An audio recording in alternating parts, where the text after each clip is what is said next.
मैंने अपने दोस्त को एक दिन फोन पर किसी लड़की से बात करते हुए सुना।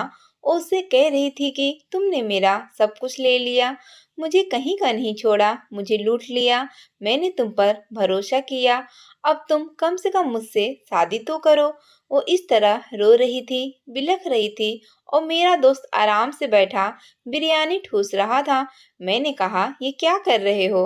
वो लड़की तुमसे बात कर रही है और तुम खाने में मस्त हो। क्या किया है तुमने उसके साथ? उसने कहा कि कुछ नहीं किया, वो थी ही ऐसी। और फिर मर्द जिस लड़की से दोस्ती करता है उससे शादी कभी नहीं करता। मैंने कहा, फिर उससे बातें क्यों कर रहे हो? उससे कहो कि तुम उसको छोड़ चुके हो ताकि वो अपनी जिंदगी के साथ कुछ और कर ले। उसने कहा कि उसको अपने पर बड़ा गुरूर था। अब इसको इस तरह से रोते बिलखते देखकर मुझे बड़ा अच्छा लगता है। मुझे मेरे दोस्त की यह बात बहुत बुरी लगी। मैं अपने दोस्त के रहमो करम पर न होता तो उसे बहुत बातें सुना देता, शायद उसको पीट भी देता कि तुमने किसी की जिंदगी बर्बाद कर दी। क्योंकि मैं ऐसा इंसान बिल्कुल भी नहीं था। मैंने अपने दोस्त के फोन से उस लड़की का नंबर ले लिया और सोचा कि उसे यहीं पर बुला लेता हूँ ताकि उन दोनों को सामने बिठाकर उनका मामला हल करवा सकूं। अगर मेरा दोस्त उसके साथ अपने मामला हल नहीं करता तो फिर मैं उससे शादी कर लूंगा। किसी की जिंदगी बचाकर मुझे सुकून मिलेगा और एक पुण्य भी मिल जाएगी। और जब मैंने उस लड़की को घर पर बुलाया तो वह कमरे में खड़ी थी, खुद को काली चादर में लिपटा हुआ था। मैं पीछे खड़ा था। मैंने उससे बात की और कहा कि मैं आपकी क्या मदद कर सकता हूँ। पर जब उसने मेरी तरफ देखा तो मेरे कदमों तले से जमीन निकल गई, क्योंकि वो तो मेरी अपनी। मैं शहर में काम करता था, मेरी फैमिली गांव में रहती थी। मेरी माँ का फोन आया और उसने कहा कि वह बहुत ज्यादा बीमार है। तो मैं भागा भागा आया, लेकिन जब घर आया तो मेरी माँ मुझे देखकर हंसने लगी। उसने कहा कि मैं बीमार नहीं, पर तुझे बुलाने का यही तरीका था, क्योंकि तू पिछले 1.5 साल से नहीं आया, अपनी माँ को भूल गया। मैंने कहा कि मम्मी, काम बहुत ज्यादा होते हैं, आप लोगों को पैसे तो भेजता हूँ। मम्मी ने कहा, हमें पैसे नहीं चाहिए, हमारी तो जमीनें हैं, हमें तेरे पैसों से क्या है, तुझे खुद ही यहाँ से भागने की पड़ी है। पर हम तेरे पाँव पक्के करेंगे, हम तेरी शादी करवाएंगे। मैं तेरी शादी संगीता से करवाने वाली हूँ। मैंने कहा कि संगीता? संगीता मम्मी की सहेली की बेटी थी, मुझे बिल्कुल भी अच्छी नहीं लगती थी। ऐसी बात नहीं कि वह बुरी थी या खूबसूरत नहीं थी, वो बहुत खूबसूरत थी, बस मुझे अच्छी नहीं लगती थी। उसको देखकर मेरे दिल में कोई अरमान नहीं आता था, तो उसमें मेरा क्या कसूर था? पर ऐसी बात भी नहीं थी, मैं उससे शादी बिल्कुल भी ना करता। मेरी माँ ने कहा कि इस खानदान में शादियाँ बड़ों की मर्जी से होती है। संगीता तेरे साथ की है और तुझे उससे शादी करनी ही होगी। ये मेरी माँ थी जिसने अपना जेवर बेचकर मुझे दूसरे शहर भेजा था, क्योंकि मैं पापा से 1 रुपया भी नहीं लेना चाहता था। मैंने कहा, ठीक है, मुझे कोई मसला नहीं है। मैंने शादी की हामी भर ली और हमारा शादी हो गया। लेकिन शादी बहुत ही जल्दी में हुई थी। मेरी माँ को बहुत जल्दी थी कि मैं कोई बहाना करके फिर से शहर न चला जाऊं, क्योंकि मैं बहुत बिजी रहता था। वहां पर मैं अपने एक दोस्त के साथ रहता था। हम लोगों ने मिलकर एक घर लिया हुआ था, पर उस घर का किराया हम आधा आधा देते थे, क्योंकि हॉस्टल में हमसे रहा नहीं जाता था।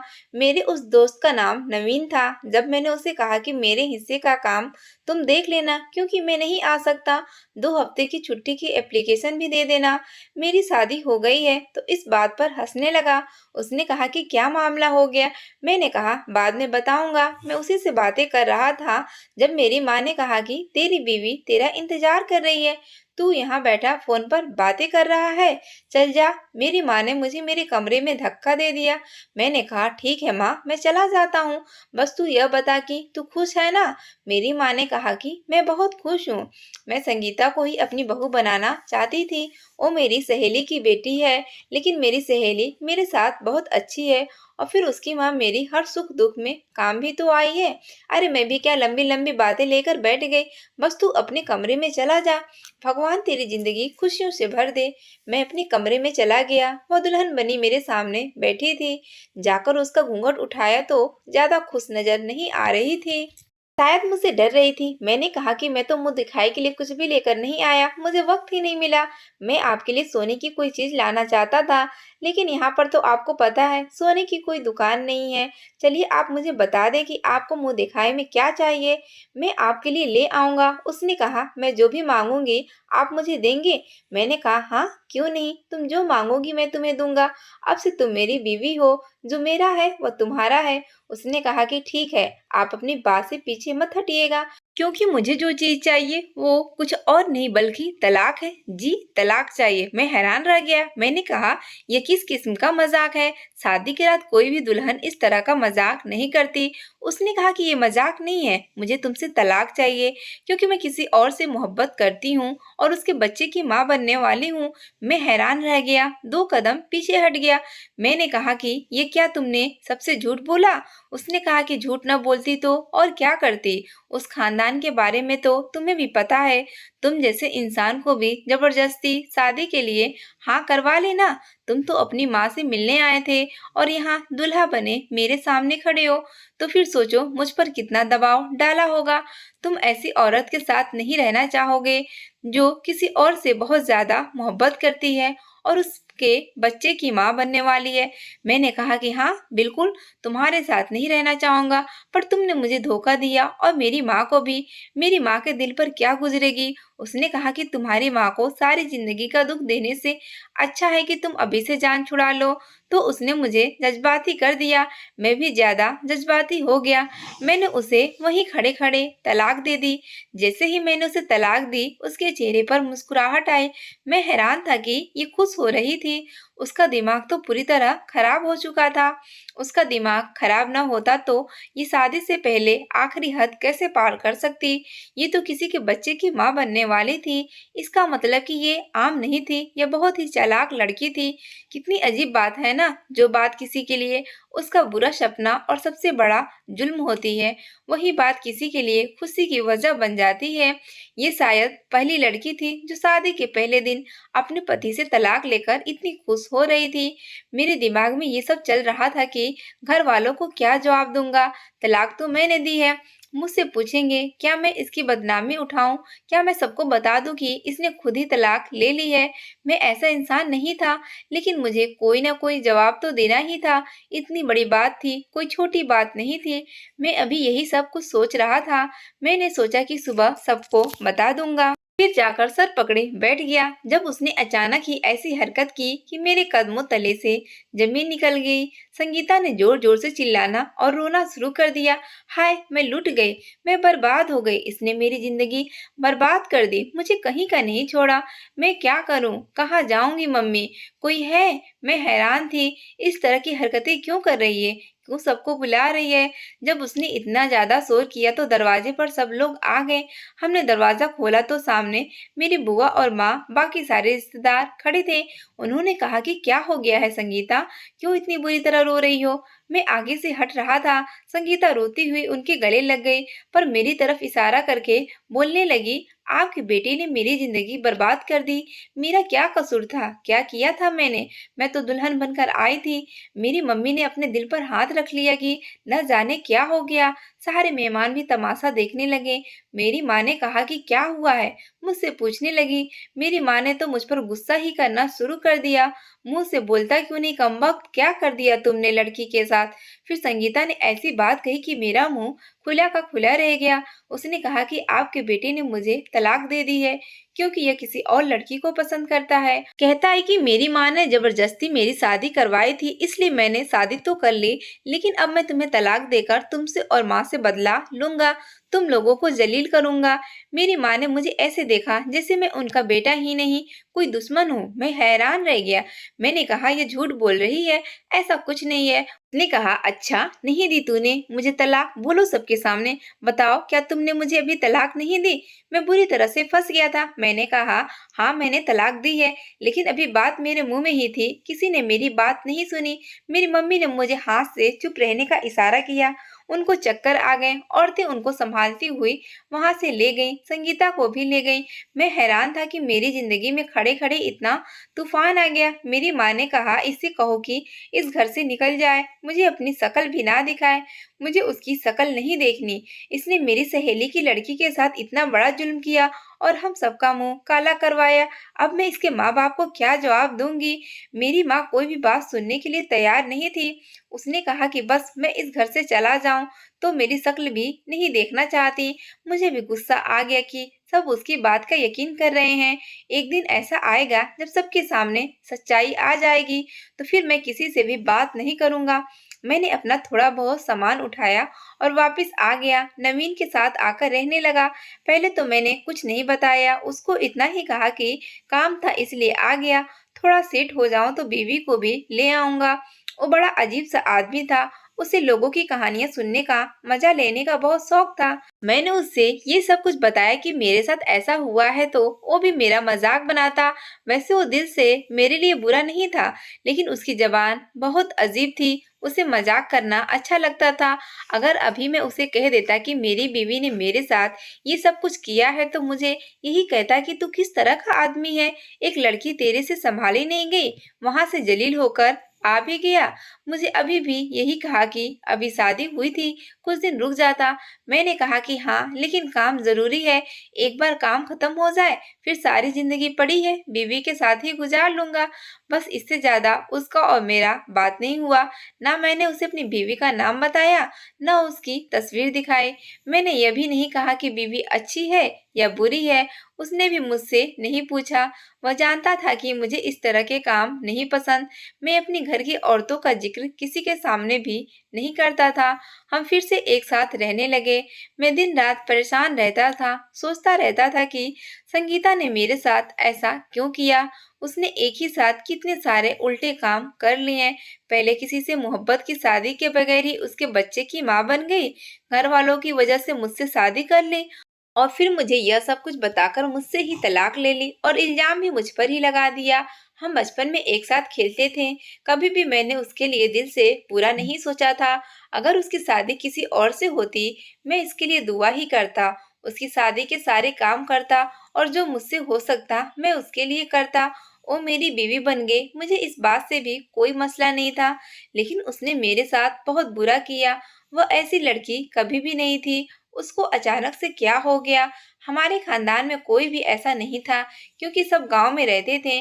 किसी को भी इतनी छूट नहीं थी। पर मुझे पता चला कि संगीता के पास फोन था। शायद ये सब कुछ उसी फोन का नतीजा था, जो अब उस जवान लड़की के हाथ में पकड़ा रहे हैं। तो फिर आप इस बात को भी दिमाग में रखें कि कल को आपको फोन से कोई बंदा निकाल कर भी दे सकती है, और कह सकती है कि यह है वह आदमी जिसे मुझे शादी करनी है। पर अगर हालात ज्यादा खराब हो, तो उसी आदमी के साथ वो सब कुछ कर सकती है जो संगीता ने किया था। इसलिए जवान लड़कियों को फोन देने से पहले 1000 दफा सोचना चाहिए। मैं तो यह कहता हूँ कि उनका फोन के साथ मतलब ही क्या। अगर उन्हें किसी से बात करनी है तो घर के फोन से करें। अगर कोई चीज देखनी है तो घर में टीवी या कंप्यूटर पर देखें। ये फोन हाथ में देने वाली बिल्कुल ही गलत हरकत है। और वैसे भी चीज बुरी नहीं होती, उसके इस्तेमाल बुरे होते हैं। लेकिन आजकल जो हमारे समाज में जो भी हो रहा है, वो तो सबके सामने है। लोगों का दिमाग खाली है, और खाली दिमाग शैतान का घर होता है। संगीता भी इन सारी चीजों का शिकार हुई थी। अब वो गलत पर थी, लेकिन गलती उसी से नहीं, उसके साथ जो है उसने करवाई थी। कोई किसी के साथ इतना बुरा तभी करता है जब तक उसकी अपनी जान फंसी हुई न हो। क्योंकि मैं उसका दुश्मन नहीं था। उसने अपने आप को बचाने के लिए मुझे इस्तेमाल किया था। मुझे उस पर गुस्सा भी बहुत आ रहा था, लेकिन इतना भी नहीं, क्योंकि मुझे पता था कि वो खुद फंसी हुई थी। बगैर शादी के उसके पेट में किसी और का बच्चा था। अगर मुझे यह बात उसने बताई थी, तो जाहिर है मैं उसके साथ नहीं रह सकता था। मैं उसको छोड़ देता। मैं कैसे किसी ऐसी लड़की के साथ रहता जो मुझे यह बता दे कि मैं किसी और से मोहब्बत करती हूँ, और यह बच्चा भी किसी और का है। लेकिन उसे इल्जाम मुझ पर नहीं लगाना चाहिए था। और फिर मैं सोचने लगा कि मैं तो मर्द हूँ, मुझ पर इल्जाम लग गया तो दुनिया कुछ हद तक भूल जाएगी। लेकिन अगर यह बात सामने आ जाती कि उसने इस सब की वजह से मुझे तलाक ली है, तो उसको कोई भी माफ नहीं करता। पता नहीं क्यों मैं उसके हक में सोच रहा था। शायद मैं जरूरत से ज्यादा अच्छा इंसान था, लेकिन यह अच्छाई ही मुझे कहाँ लाकर फेंक गई थी। शादी हुई, मेरी बीवी ने मुझे जलील कर दिया, और मेरी माँ भी मुझसे नाराज हो गई। यही सोच रहा था कि माँ है, आखिर कब तक नाराज रहेगी, एक दिन मुझे माफ कर देगी और बात को समझ जाएगी। पर आजकल मम्मी की बड़ी याद आ रही थी। दिन में नवीन को मैंने किसी पर फोन पर बात करते हुए सुना तो किसी लड़की से बात कर रहा था। लड़की की आवाज भी फोन के अंदर से आ रही थी क्योंकि शायद उसने आवाज ऊंची की हुई थी, लेकिन आवाज मुश्किल से सुनाई दे रही थी। लड़की रोकर कह रही थी, मेरे साथ ऐसा नहीं करो, तुम्हारे लिए मैंने अपना सब कुछ कुर्बान कर दिया, सब कुछ दांव पर लगा दिया है, अब तुम ही मेरी आखिरी उम्मीद हो। और यह कह रहा था कि मुझे काम है, ऑफिस में बैठा हूँ, जबकि हम लोग घर में बैठे खाना खा रहे थे। उसने फोन बंद कर दिया और इस अंदाज में फोन को एक तरफ रख कर कहा, बड़ा फालतू टाइम है लोगों के पास। मैंने कहा, कौन था? तो कहने लगा, कोई नहीं, चलो खाना खाते हैं। मैंने कहा कि तुमने झूठ क्यों बोला कि तुम ऑफिस में हो, तुम तो घर बैठे हो। उसने कहा कि बोलना पड़ता है, नहीं तो लोग पीछे पड़ जाते हैं। नवीन भी अजीब तरह का इंसान था, अपनी आसानी के लिए झूठ बोल लेता था, हंसी मजाक भी कर लेता, धोखा भी दे देता, और वो ऐसा ही था। पर मैंने नोट किया, उसे हमेशा ही उसी नंबर से कॉल आती थी और वो हमेशा नजरअंदाज में कॉल सुनता था और कॉल पूरा दिन आती रहती थी। 15-20 कॉल्स के बाद वह एक बार सुनता और फिर उसी इंसान को कोई जवाब न देता। फिर एक दिन मैंने उससे पूछ लिया कि यह लड़की कौन है। उसने कहा कि दोस्त है मेरी, हम लोगों में दोस्ती हो गई, मीठी बातें करने लगी, मुझसे कहने लगी कि मुझे तुमसे मोहब्बत हो गई है। हम 3-4 दफा मिले भी हैं। मैंने कहा कि कैसे मिले, उसके घर गए थे? नवीन ने कहा, पागल हो, मैं उसके घर नहीं जाता, वो मुझसे मिलने के लिए आती थी और हम लोग होटल में ठहरे थे। मैंने कहा कि कौन से होटल? नवीन ने कहा, ज्यादा बच्चा बनने की जरूरत नहीं है, तुम्हें पता ही है, इतनी दूर से लड़की आएगी तो मैं उसे कौन से होटल में ले जाऊंगा। मैंने कहा, फिर अब क्या है? वह कहती है कि मुझसे शादी करो। मैं उससे शादी नहीं करना चाहता हूँ। लड़की हद से बाहर निकली हुई है, गैर मर्दों से बातें करती है, उनसे मिलने के लिए आती है, उनके साथ वक्त गुजारती है। ऐसी औरत से मैं क्यों शादी करूं भला? ऐसी औरत मेरे बच्चों की क्या परवरिश करेगी? मैंने उसकी बातें सुनकर हैरान रह गया कि वो सारा कुछ औरत पर डाल रहा था, पर वो खुद भी तो उससे मिला था, खुद भी तो उससे बातें की थी, उसके साथ वक्त गुजारा था। जब भी कोई इस तरह का गुनाह का काम होता है तो इसमें मर्द और औरत दोनों शामिल होते हैं। सिर्फ औरत तो अकेली गुनाह नहीं करती। मैं खामोश हो गया क्योंकि मैं उसके साथ बहस नहीं करना चाहता था, पर मुझे उस लड़की पर बड़ा दया आ रहा था। नवीन ने तो उसकी जिंदगी बर्बाद कर दी थी। उसने कहा कि वो मेरे लिए सब कुछ छोड़कर बैठी है, वो इंतजार में है कि मैं उसके घर रिश्ता लेकर जाऊं, और मेरा दिमाग इतना खराब नहीं है, बस उसका किस्सा खत्म हो गया, उसको कभी भी देखना नहीं चाहता हूँ। मैंने कहा, फिर बात क्यों कर रहे हो? मेरे दोस्त ने कहा कि बस आजकल मैं नंबर बदल दूंगा, यह बातचीत भी खत्म हो जाएगा। मेरा दोस्त इतना कहकर वहां से उठकर चला गया। मैंने उसके फोन से उस लड़की का नंबर निकाल लिया। पता नहीं मेरे अपने दिमाग में क्या चल रहा था, पर मैंने संगीता की हालत देखी थी। मैं नहीं चाहता था कि कल को ये लड़की भी मेरे जैसे किसी आदमी के साथ वही करे जो संगीता ने मेरे साथ किया। इसलिए मैंने उस लड़की की मदद करने का इरादा कर लिया। मैंने सोच लिया था कि मैं उस लड़की को यहाँ बुलाऊंगा और उसके बाद उसकी मदद करने की कोशिश करूंगा। नवीन को समझाऊंगा, अगर वह नहीं माना तो उसके माँ बाप को बता दूंगा, ताकि वह उस लड़की से शादी करे और उसकी जिंदगी को बर्बाद न करे। मैंने उसे मैसेज किया और यहाँ का पता भेज दिया। नीचे लिखा कि मैं आपका शुभ चिंतक हूँ, आपकी भलाई चाहता हूँ, बस आप इस पते पर आ जाएं, आपके सारे मामलात मैं हल करवा दूंगा और नवीन से आपकी सुलह भी करवा दूंगा। उसने थैंक यू का मैसेज लिखा और दिन बता दिया कि वो किस दिन आएगी, और मैंने उसे कहा कि वो फला टाइम पर आए। उस टाइम नवीन ऑफिस में होता था। मैं ऑफिस से छुट्टी करने वाला था ताकि मैं उस लड़की को पहले देख लूं, उससे पूछ लूं कि क्या मामला है और हमें चीजों को किस तरह हैंडल करना है।